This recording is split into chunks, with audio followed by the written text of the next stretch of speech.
Greetings, school directors. We've got a small but mighty group joining so far, but perhaps more will come to us here in the next couple minutes. So I'm going to go ahead and get us started. It is Thursday, April 10th.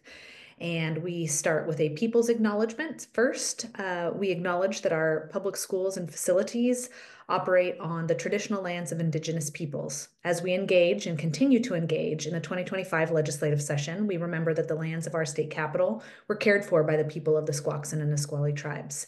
We make these acknowledgments to open up a space of recognition, inclusion, and respect for our sovereign tribal partners and all Indigenous students, families, staff, legislators, and board members in our communities across the state. Thanks so much for joining today. This is the last of 3 InSessions of the 2025 legislative session, unless, of course, we go to a special session and need to call you back here for some special issue areas, TBD. There are only 17 days remaining in this legislative session, the regular legislative session, due and scheduled to end on April 27th. We call that sine die. Will that give our legislators and the governor enough time to adopt a final budget? The answer to that question is still very much in the air. Every day I ask multiple people who are also in the mix, and I get different answers from everyone depending on what day it is and what time of day it is. And so I think it's really anybody's guess right now. They have a huge lift in between now and the end of the legislative session.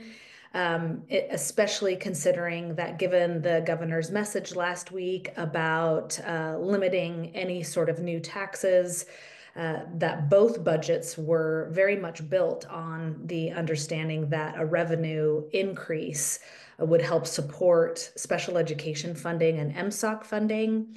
We're all kind of just waiting here with bated breath to determine what might be possible given these challenges ahead of them. So I wish I could tell you more about what's going to happen, but not being Nostradamus, I am unable to tell you. But as soon as we have any definitive information, I will let you know. In the meantime, we're continuing to keep the pedal to the metal with our legislators. I would be encouraging you to do the same. Please reach out to your own legislators about what the implications for a budget that doesn't include an increase to the special education multiplier, or what a budget without material supplies and operating cost funding, what kind of implications that might have to your school district this year before you close out the school year, and then looking ahead to the next school year. I think their understanding of what really the implications of a lack of an increase in funding in either or both of those areas will be important data for them to be reminded of. I imagine you've already shared that with them, but I think it bears repeating.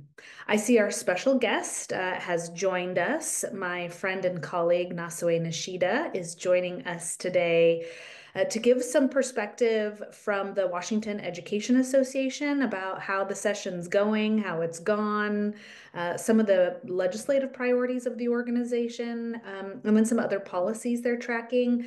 Nasue and I work closely together in our current roles, but she was previously at OSPI. I was previously at OSPI. We weren't there at the same time, but we are continuously in the same circles, and we are able to bring joy to one another, even amidst some pressure and pain. So hope you all have people like that in your professional lives as well. But I wanted to make sure Nasue had an opportunity to share some WEA perspective. They are really important partners to us. And as we acknowledge, sometimes we're not always on the exact same page, but mostly we are. Mostly we are in alignment about what our K-12 system needs, and how we can collectively push on those needs together. So Nasue, thanks so much for being here with us. I'm going to take this screen off. I did provide a hyperlink in the agenda to the 2025 legislative priorities from WEA. So if you want me to pull up anything at any point in our conversation, you just let me know. Otherwise, Okay. we'll just have a chat about Yeah, great. what you're excited about and what's keeping you up at night. Oh, there's a lot of that. I may not go into all of that, but thank you, Marissa. Thank you, WSSDA folks. I'm Nasue Nashida. I'm a lobbyist with the Washington Education Association and have been with the organization in this role for about 3 years. And prior to that, did some OSPI stuff. I did 2 stints at OSPI, and I've also worked in a teaching nonprofit for about 12 years of that time. But through and through, Marissa and I have somehow circled around and in and out of each other at these different spots, which is kind of fun. So I want to kind of talk about some of WA priorities going into session, how those have transpired over the course of the session, talk about some areas of defense that we had not anticipated coming into this session or had not thought would be as big of a deal as they have been. And then kind of finish up with some things related to revenue, which is also a priority for us, and other ways that I'm hoping we can, as education partners, keep working together, keep hammering away. Because as Marissa said, I think there is more probably in common than there isn't and sometimes we forget about that. We actually are stronger together than separate. Please feel free to ask questions. And I think Marissa's monitoring the chat, but feel free to interrupt me if there's a question that we can address right away.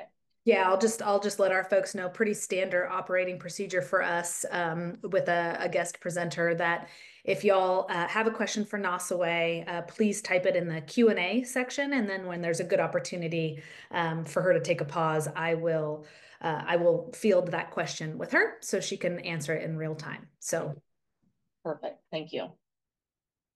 So we always, no matter what, if it's a short session, a long session, we always come in, WA always comes in with a long list of priorities, some that are more realistic than others.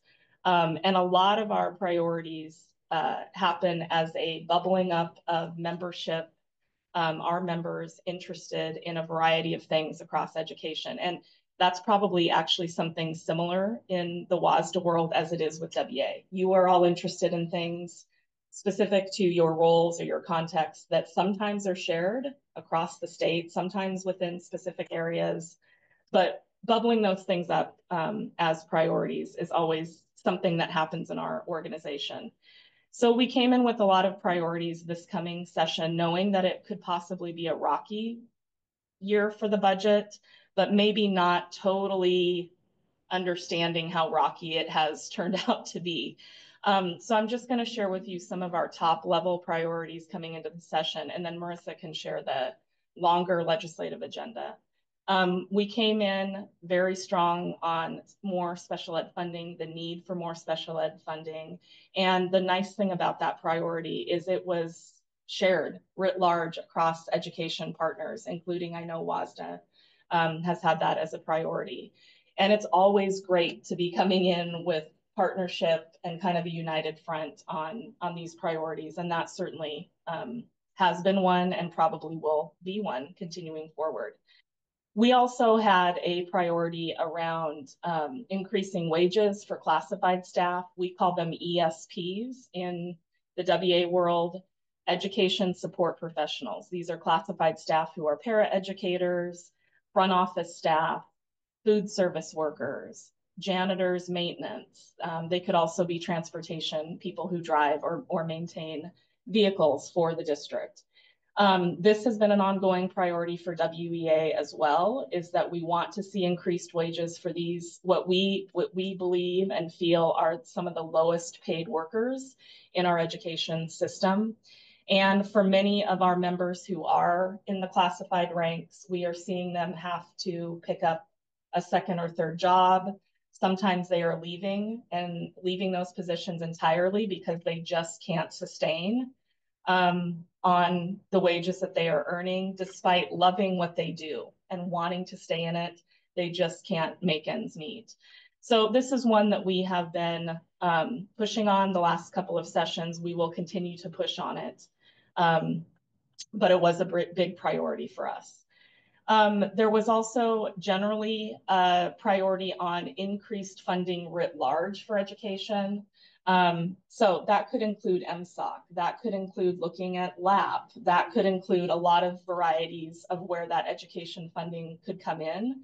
But just knowing that generally, education funding has not kept pace with the costs that districts are facing, and we need more money we need more money funneling into the system. And then the last big priority that I will share with you, knowing that there are many, many others that WA has pushed forward and you can see linked, is that we were very interested in more educator supports, training, professional learning for better understanding and dealing with student behaviors that we were seeing in classrooms and in schools. This has also been an ongoing priority for WA. We have members who don't feel that they are adequately trained, and this was prior to COVID, but has increased post-COVID as we have had kids return to the schools. So this has been an emphasis on more professional learning, more opportunities to grow and understand the needs of students and how educators can better address those needs. So knowing those were some of our big priorities, where are we today? I think there's 17 days of session left. I'm not counting. Yes, I am. Where are we today with those priorities? Well, with special education, and I'm sure Marissa has, I'm sure you are all versed in this. We really like what the Senate has brought to the table in their proposed budget around special education funding. It's big, it's grand, it's probably a little too grand. They'll have to come down from that, but we do like the Senate's version of special education funding and what they obviously as a chamber feel is important to education. So we're happy to see that work in their budget, that priority. Around the classified wage increases, that proposal, that idea is dead for this session. It is not a cheap proposal, and it's not necessarily super easy to implement within the state budget allocation systems. We are going to keep chugging away, but that idea is essentially dead for this session. Around student supports or supports for student behaviors, we have not seen anything specific coming into budgets around providing more professional learning, but we are holding on to inklings within the House budget that deal with inclusionary practices. How do we better equip our educators, both general ed and special ed, to work with a variety of student populations who are in their classrooms? How can we better integrate students with IEPs into general ed classrooms? So there is some money in their special ed proposal that has money for demonstration sites, pilot sites, things where our educators could tag onto and grow their own professional learning. And then around the general education funding, more money into the system is always good. We have been supportive of MSOC increases, mostly seen in the Senate's budget. So we will continue to also be supportive and encouraging of that particular piece as well. There are some other things that we are also interested coming out of this session. We have been supportive of bills that will kind of clarify legislation from last year on parental rights and student protections. Those two bills are Senate Bill 5181, which is sitting in the House now. They have cross chambers, and then House Bill 1296, which is sitting in the Senate. They are different versions. So one is very small. The Senate's version is kind of narrow and focused. The House version is a little bit broader and has more in it. One of the areas that we like about House Bill 1296 that is not in the Senate version is it does have some anti-retaliation language for educators. When an educator helps students, provides them with resources, meets the needs that they have been addressed or they have been brought forward to them by the students, we want to ensure that our educators are set up to keep those kinds of supports for students, that keep the kind of needs at the forefront in order for them to better be able to learn and focus in their schools. So we do like that section of 1296 in particular. It's not in the other Senate bill. So we're watching those bills go through to see. Those do not have one of them has a money implication. I'm sure you are well aware, has more of a ding on districts who don't kind of follow state law, state process in 1296. It is not in 5181 in the same way. So we're watching those particular bills. And then shifting to more of a defensive stance, which we, again, every session you kind of come in and you never know what you're going to get. This year it was more out of left field kind of issues than we had anticipated. So I just kind of want to run through some of those. I'm sure many of these you have heard about or resonate in some way, shape, or form with your districts. In former Governor Inslee's budget that he produced and published in mid-December, we saw that the national board stipends were eliminated.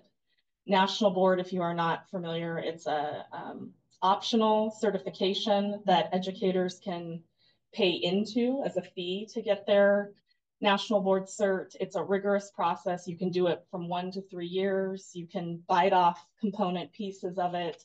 And we have had an emphasis in our state for probably 25 years of recognizing the work and the energy that these teachers have gone through to attain their national boards. So there are two kind of stipends associated with that the state has funded.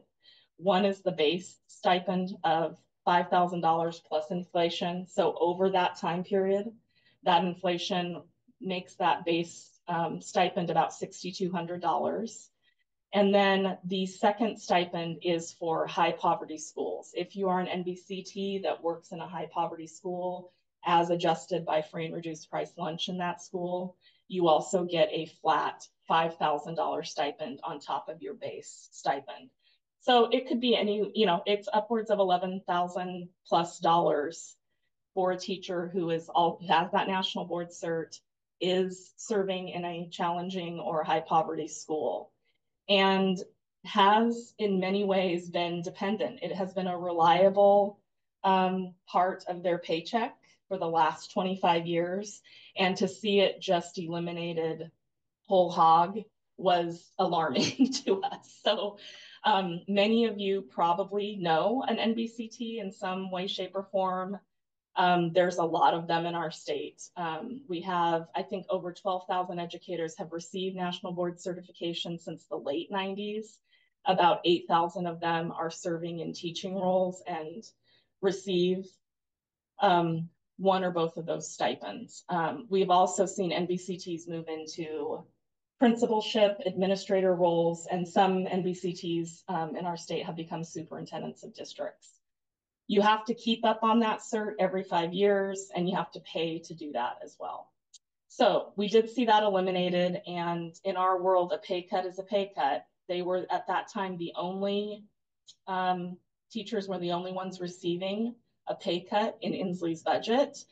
And if you know NBCTs, they are very well organized, very well structured, and they will do what they need to do. So we have had a lot of NBCTs reach out to their legislators, reach out to the governor, come to Olympia for a lobby day.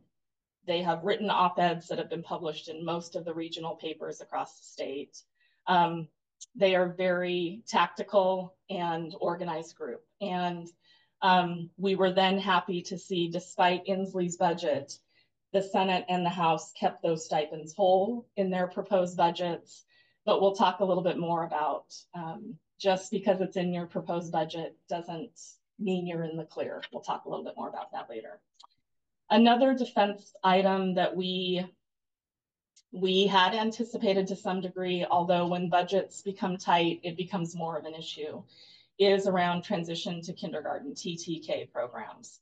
There has been really positive growth in places where there have been childcare deserts or very little offerings for families and, kind of these young learners coming into our public schools. we have watched and anticipated some of the data that OSPI has come out around how those students perform in their readiness as they even progress through K-12. And it's really promising data. We are, it's a really great program, and it has helped those students really come into the readiness level in terms of their performance.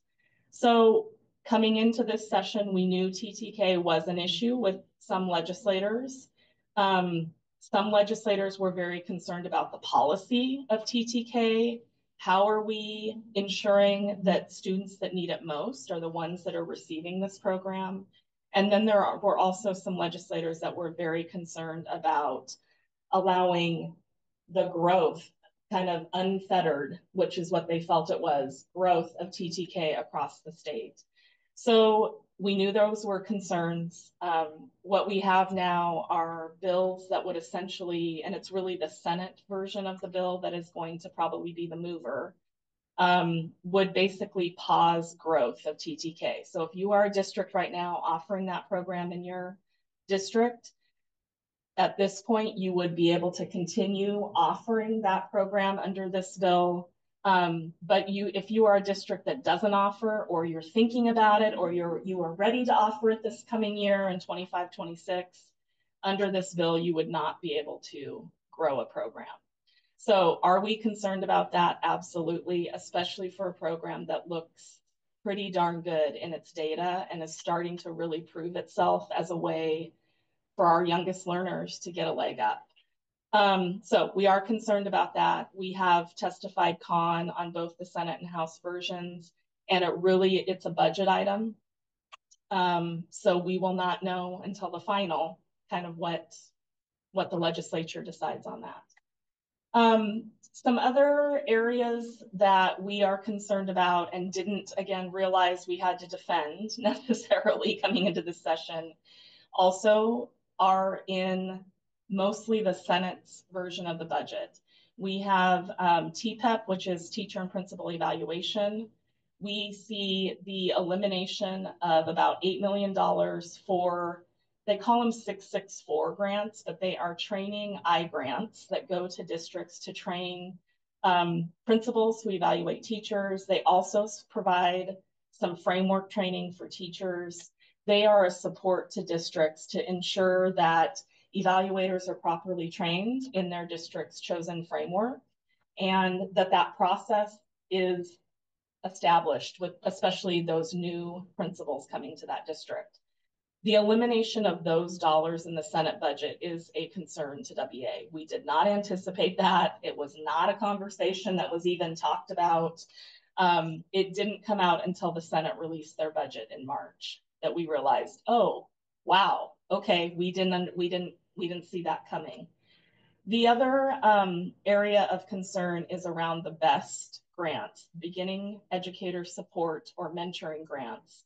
Not every district receives these grants, but a large portion of districts receive grants to support new teachers or new educators in their first or second year coming into districts, brand new baby educators. We want to support them. We want to keep them going in these professions. That particular pot of money is being cut in half in the Senate's proposed budget. Also a concern. We know even if there are budget reductions happening writ large across districts, we also know there will be hiring that still happens. We will still have districts who will need to hire, especially in chronic shortage areas like special education. That will not change. And even if RIF notices are going out, you typically do have hiring notifications also coming out for some very specific roles. So we do want to make sure some level of BEST funding is available to districts to keep those supports going. So those are two areas in the Senate budget we had not anticipated that also came out that we are very concerned about. Can I ask a question about those two before you move on? Yeah, we understand that OSPI was asked to share a list of all the proviso dollars and programs that fund from the legislature through them and then are dispersed in a variety of ways. Are BEST and TPEP distributed in those ways? Do they come through OSPI and then are distributed to districts? Yes. Yeah. And PPEP has kind of a two-parter in the budget. One is more administration to OSPI. That part of the budget was untouched. Okay. And then there's these training grants, which is a separate line item that is really passed through money directly to districts for the training of either their new teachers, kind of learning frameworks, or their new evaluators. And is that, do all districts receive some portion of that fund or, okay, so Yeah, and it really does depend on who are the new hires in that district that year, what level of training do they need, but all districts receive some level of Mhm. the training dollars that they can access. Yeah, this is one of those sneaky areas I shared a couple weeks ago when the operating budgets came out. I showed the side by side between House and Senate. And they just have a general line item for savings, otherwise known as cuts. Words matter, right? And I pointed out that in some cases, those cuts or savings to the state wouldn't have direct impact, but in some cases they would. And this would be an example of where there would be a direct impact to teachers' experiences and professional learning opportunities. Yeah. Yeah, absolutely. Yeah. And principals as well in this case of TPEP. Their professional learning to evaluate would be impacted. And I do think, so we have raised this with the legislature. It is in statute that these educators need to be trained. So if Right. these monies go away, it will be upon a district to absorb that. And I'm sure all of you are well aware of the unfunded mandates that already exist. You would add this to your list. You would still have to meet state statute to properly train, make sure all the I's are dotted, T's are crossed with your evaluation teams. Mm-hmm.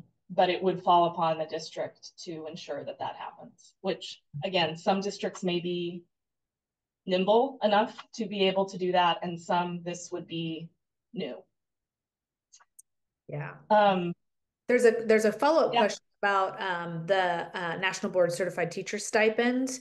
The question is, did you say is the cut from the National Board certification? Yes. Is it available as funding to them still in another way?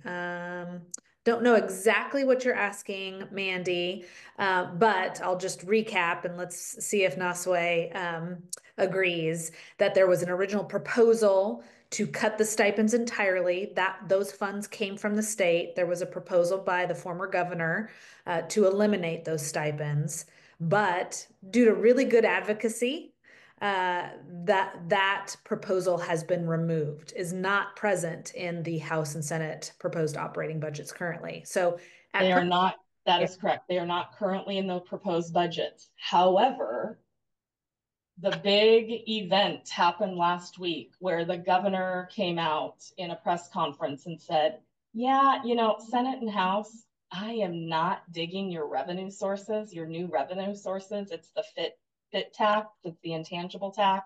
Mhm. I am not digging it. It is untested. It is we Mhm. don't know what's untested, meaning the court hasn't looked at that. It could take a long time. I'm not digging that, one of you has booked 20 billion for 2 billion for it. One of you has booked 4 billion. It's a lot. You are counting and resting on this tax. And so basically he said, I'd go for testing it at 100 million versus Mhm. the billion. I'll do it at a much smaller amount. And I will just tell you that threw a wrench in everything. It essentially told the House and Senate, you're back at the drawing board. The things that you booked and including National Board, you want those stipends? Yeah, you're going to have to go back to the drawing board. I'm not going to sign a budget that has that kind of revenue from that source in it at that level. So I will just tell you all of the things I just said. Oh, we feel good about these things being in the House budget. Special ed, we feel good about it being in the Senate budget. Those are all subject now, folks. Yeah. Kind of back in limbo. We don't actually know where things will be at the end of this session. And really, House and Senate budget writers are kind of almost starting back at square one. Yeah. So they are looking, and this kind of leads me into my next section, Marissa. Oh, Okay, which is about revenue. Um, I mentioned the FIT tax. It's the financial intangible assets tax, and you all have probably heard about it. Um, that was quite a bit of money booked in these House and Senate budgets that the governor really poo-pooed or said, if you want it in there, you have to really do it at a small amount to really test it out. There are some other, what we would call at WA progressive tax revenue sources that we would also be interested in, um, that I also think are possibilities, but also when they are new structures, it takes a while for them to come into play. It takes them being on the ballot in the fall, a vote of the people. It takes potentially court challenges. It could take 18 to 24 months to get it really going. And so the real cause for concern, I would say, is this next biennium, the 25-27 biennium. What sources of money do we have that we could actually count on? And that's when you start looking at the existing revenue possibilities that we already have in play. And that's where I'm guessing some of these budget writers, some of these folks that are looking at finance, legislators who are looking at the finance and revenue possibilities are, you know, the come to Jesus moment has happened where the governor says, I'm not sold on these things. I'm going to need you to go back and get a little more creative. So we are seeing those conversations play out that give us a lot of consternation in terms of not only special ed funding, MSOC funding, those things are all subject now to a much um, lower threshold. And we were not thrilled with where the House was going anyway, but no, that almost is looking like the bottom level might be where they are starting. Um, we know national board stipends are back on the table. We know that the TPEP invest money, the likelihood that those cuts remain, that could be very plausible.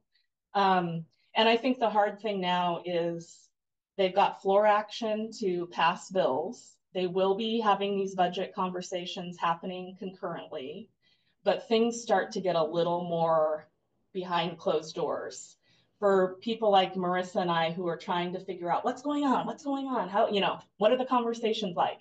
It becomes a little more opaque. We don't get the transparency of a hearing. We don't get the transparency of hearing stakeholders testify.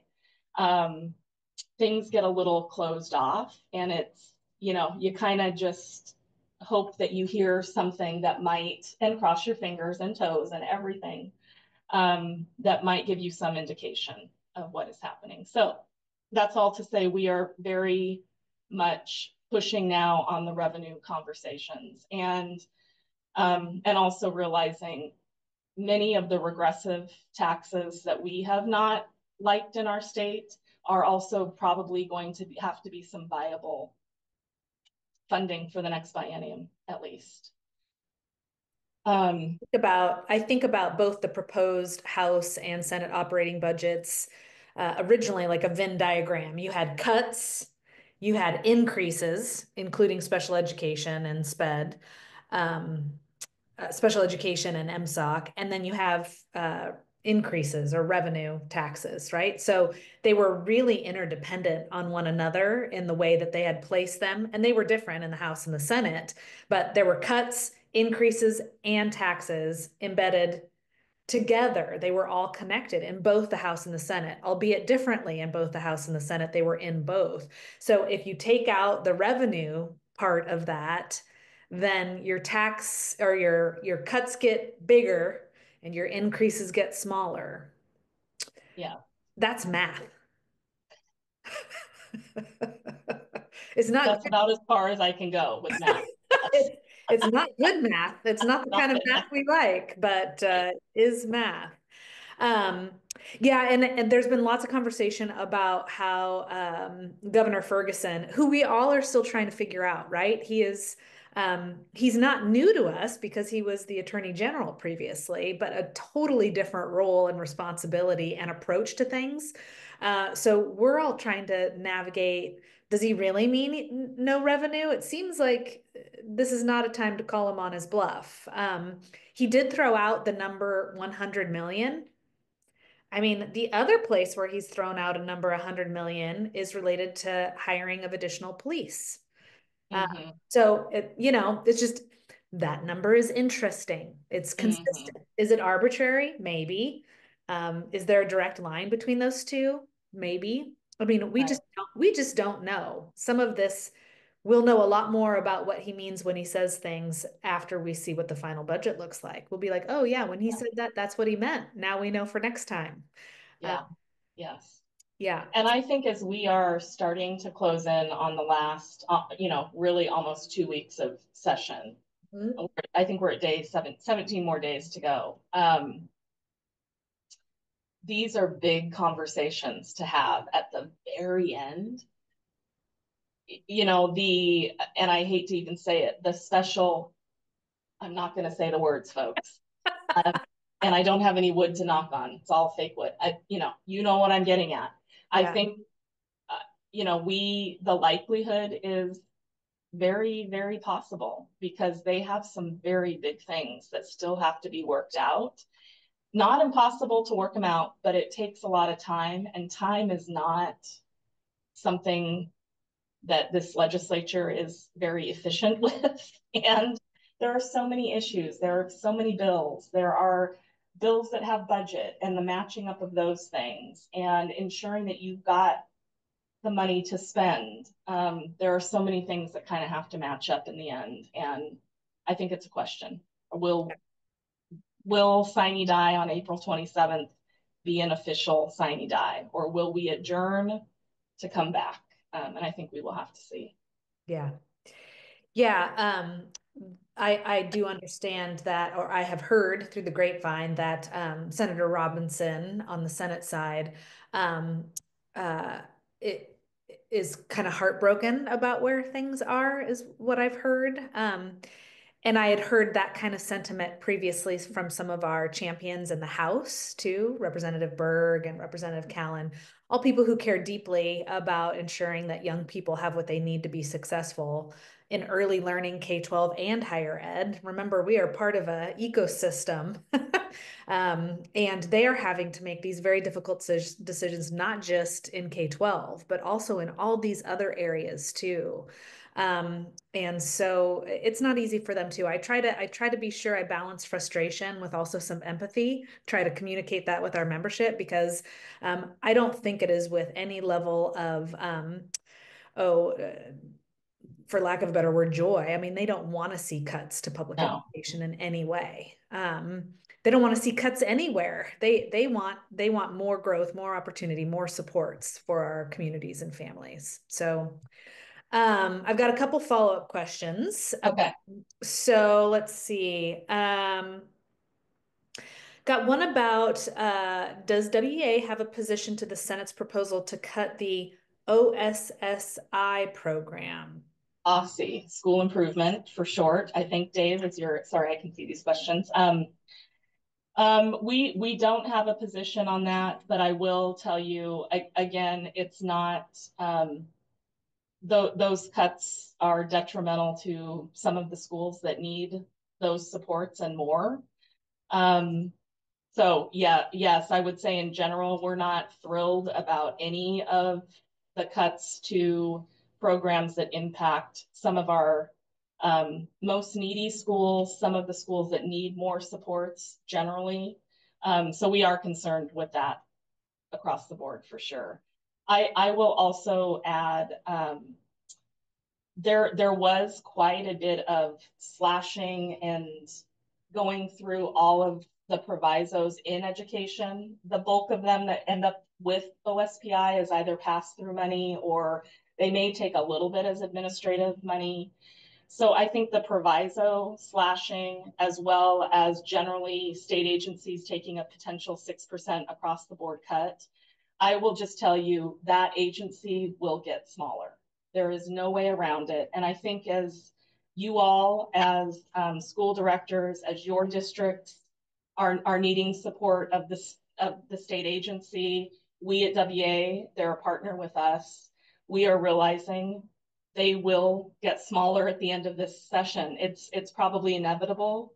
And there will be an impact to the services they can provide, which they of course don't want. We don't want that either. But it does appear to be on the horizon. Either they're going to get an across the board cut plus provisos in addition, or even a across the board cut to agencies will be an impact for them. So I think that is something. It's hard to imagine now, but I think it could be even harder to get somebody on the horn when you need them, or you may have to wait another 24 hours to get a response. Those things I think it will be harder and harder to find the right person there, because those jobs will probably have to shift to some degree. Yeah. And in addition to that, just like we are potentially experiencing at the federal level, we haven't gotten there yet, but we do have a question. So I'm signaling that is that when you cut staff, even if you don't have a direct line of communication to a state agency that supports a system, there is so much that's invisible to us that state agencies are doing to support the systems that we're within, meaning that they're processing grant applications. They are actually disseminating dollars into the system from which you draw. And the less people there are to turn those things around, the slower the receipt on your end is as well. So it's not just program responsiveness and answers to questions. It's also direct funding and availability and the potential that you're not getting it as quickly as you need it. So not because they Right. don't want to, but because those kinds of cuts have real implication to process. Uh, Yeah. there are people behind the processes that we rely on. So that relates to a question about this is more philosophical, and none of us really have answers to this question, but maybe some of the fears that you might have about some of the federal education cuts to staffing loss. Have you all been having? We're so focused on what's happening in this Washington. We're kind of just waiting until session's over to focus on Mm-hmm. the other one. But have you started to have any conversations about what the implications for staffing might be? So we know roughly, I think our state receives about 7% of our education funding is federal dollars. I believe that's about roughly what it is to our state. And then that obviously is disseminated to districts in a variety of proportions and ways based off student population and need. We are concerned with what, any cuts to education, whether it be state or federal funding, impacts our students in bottom line. And so we are concerned about, should those things happen, what will that mean on top of a state budget that potentially is not going to be as robust as we all have hoped? Those are things that we are concerned about. I think it's a little still unknown, and it feels like every day there's something else that piles on. And so we will see. I think for the moment, we are most focused, at least in my department, on the state legislative work. But we are definitely tuning into the federal. And we have our kind of our national education association partners really focused in on the federal work and informing us on things that are happening at that level. So I don't have a specific answer other than to let you know we are concerned for sure. Yeah, I think just to confirm the question is I think we're all a little afraid, mostly because there are so many unknowns and threats that we're not sure how they will actually play out operationally or financially. So it's another consideration we know for our state legislature to come back for a special session. Specifically, we've heard if there are cuts to Medicaid, that would prompt the state legislature to have to come back and be responsive to that, which is why the governor has prioritized keeping reserves in place, not dipping into state reserves, because those may be necessary in case there are federal implications, cuts there. There are two more questions that are not at all related. There's no easy segue, so I'm just going to throw them out there. do it. So one's about taxes, the FIT tax, and any conversations that you've heard of about unconstitutionality around them. Does WA have a perspective on that? Yes, and I can see that's an Eric Pickens comment, and he's one of our members, and I know he's also a school director, so that's fun. Hi, Eric. Yeah, I think there is, I mean, I for sure think there's a question about the fit, and that is kind of where Ferguson's stance has been about it being untested. And, you know, we haven't tested this out, and likely it will go to a court if it is part of the equation. So I won't say anything more than we don't know what we don't know yet. I think WA is willing to back to some degree, seeing if it is a viable source of revenue. I think we are supportive in that vein, interested in that. And we'll just have to see if it's even a possibility to move forward this year, or who knows, we may be able to come back in the future and look at it as well. Great, thank you. And then the last question right now in the Q&A, although we've still got a few minutes, so if you have any more questions for Nasue, please feel free to throw them in there, is about how our organizations are prioritizing parts of the special education funding. And I'll just answer from WSSDA's perspective. You know, we advocate on behalf of our members based on member adopted positions, and none of our positions or sections of our positions are weighted over other sections. But I will tell you, in sort of our collective messaging as a statewide organization, what we would be advocating for is the most benefit for the most amount of districts, right? And so what we would think is the best, most overall support is an increase to the multiplier. Not every district would benefit from the removal of the cap, although those who would really would. So that's why we encourage you as individual districts for each of those elements that you are telling your own stories, what benefits you the most. But if a legislator asked me, what would WSSDA support? We would say the number that benefits the 295 school districts. So we would be looking at an increase to the multiplier as sort of the first opportunity to have the greatest impact. We're looking for the most money we can get for the most districts. It's pretty simple. Yeah. Not Yeah. the way any other Yeah, I would say, Lisa, we are similar. Definitely the cap helps some districts. It doesn't help everybody. It's a fine move to make, but we really feel like the money is in increasing the multiplier. That's where the money will come into districts. Every district will benefit from that. They've got to, and that's the bigger investment for sure, is you notch up those multipliers, and you're making a commitment to more money into the system. So we would definitely say multipliers is where they need to go. They have done work on the cap last year. I think they did some lift there. And I think there is always something about, do we just eliminate the cap altogether? Fine. But again, not every district is going to qualify for that cap anyway, and we need every district benefiting from this. It is one of the most costly things for districts, and we need to see more of a commitment through the multiplier than we have seen. We really haven't seen much. I will say one thing that we also look at is you could do some different money increase in just general basic ed, which by default also lifts the other multipliers. By putting more money into basic ed, you do lift special ed, you do lift multilingual, you do lift some of these other factors in the system.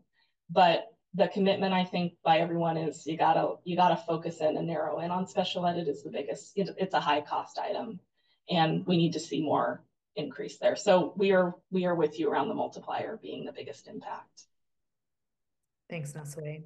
I was just going to finish on a couple of things, Yeah, please. Marissa, and then if there's any more questions, happy to talk.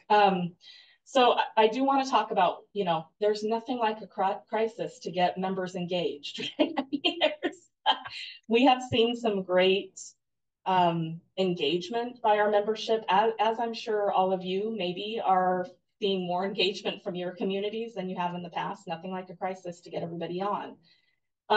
We have had some rolling lobby days. So every Monday we have crews from different educators, our members from different councils across the state that are coming to Olympia doing some advocacy work. And those are in addition to our regular kind of lobby days. This is not a normal thing for WA to do a rolling lobby day, but this session has made it more clear we need to have better connections with our legislators to understand impact. So we have introduced kind of these rolling lobby days through part of March and the month of April. We have several email campaigns, kind of robo emails where members can both email legislators, but also to the governor. And sometimes the sign of a good email campaign is you get those legislators saying, stop, no more, don't want to hear from WA anymore. Those are signs that we feel like we're maybe making a little bit of a difference there. So we do have multiples of those kind of going on. And then one way that we have seen more activity, membership engagement has been through kind of the op-ed thing, op-ed pieces published in newspapers, either the biggie newspapers across the state or specialized regional papers or some other news outlets. And I did want to share with you one, I don't know if I can share in the chat. I think I can. So, Yeah. I just want to share with you, I don't know if it, I might have to send it to you. Yeah.